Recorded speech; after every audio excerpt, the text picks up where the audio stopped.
gurunya Rabi'ah bin Abi Abdurrahman, guru Imam Malik yang sangat terkenal, yang digelari dengan Rabi'atul Ra'yi. Kata Imam Malik, pernah suatu ketika guruku tidak punya ongkos untuk menuntut ilmu agama. Antum ingin ngaji nggak punya ongkos, naik angkot, starter motor ternyata bensin habis, empty tank. Kira-kira apa yang antum lakukan?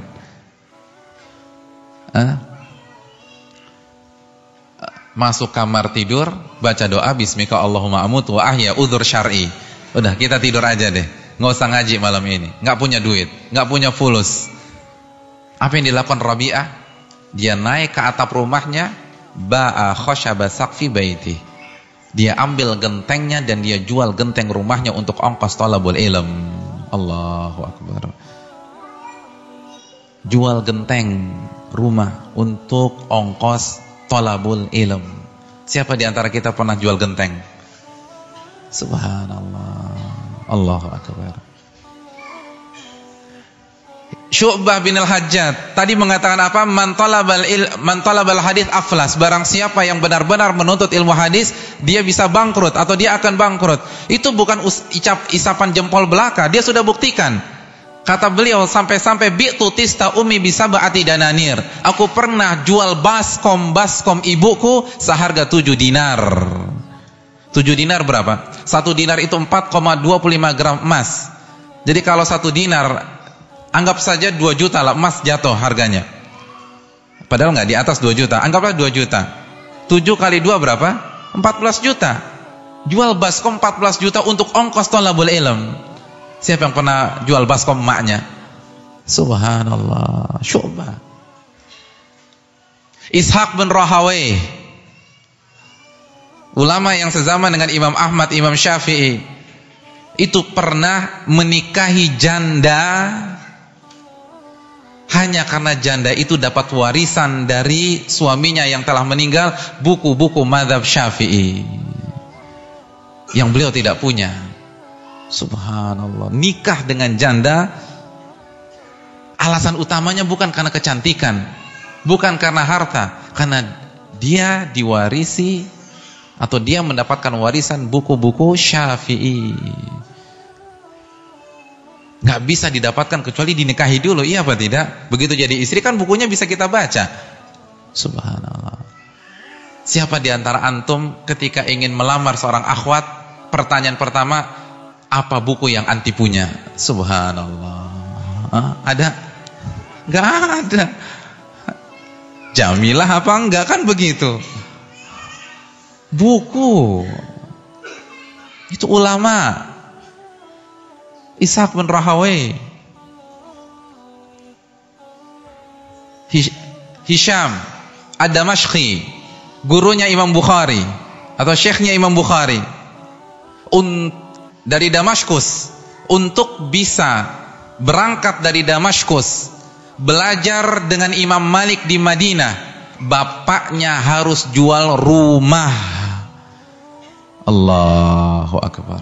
Jual rumah untuk bisa duduk di majelis Imam Malik. Siapa yang pernah jual rumah untuk talabul ilm? Dan ada kisah yang menarik.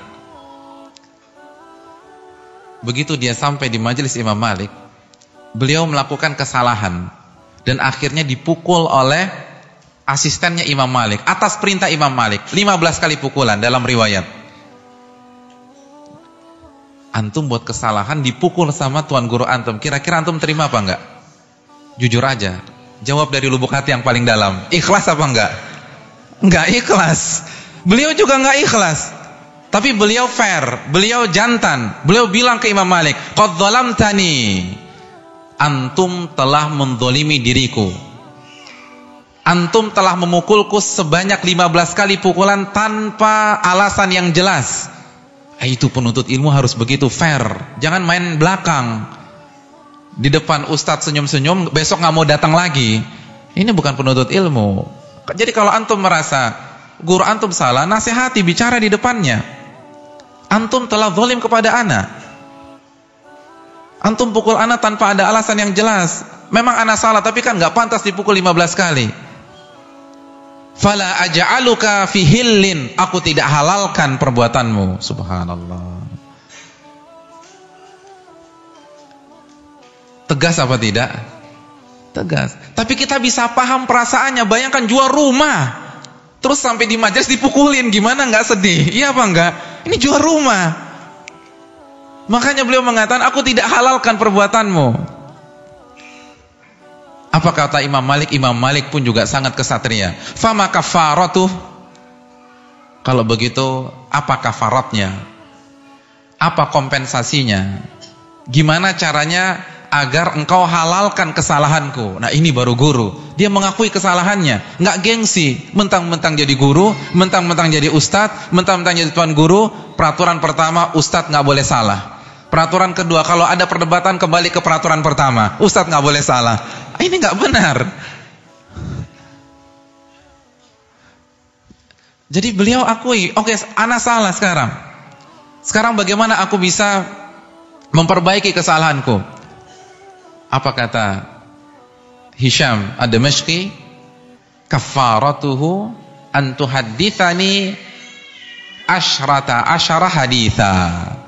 Kafaratnya, engkau harus membawakan dan mengajarkan aku 15 hadis. Karena aku baru saja dipukul 15 kali pukulan. Bayarannya 15 hadis. Akhirnya Imam Malik membacakan 15 hadis. Setelah selesai, apa kata Hisham? Zidni fil darab, zidni fil hadis. Wahai Imam Malik, silakan engkau pukul aku lagi. Dengan catatan, ajarkan aku hadis lagi. Subhanallah.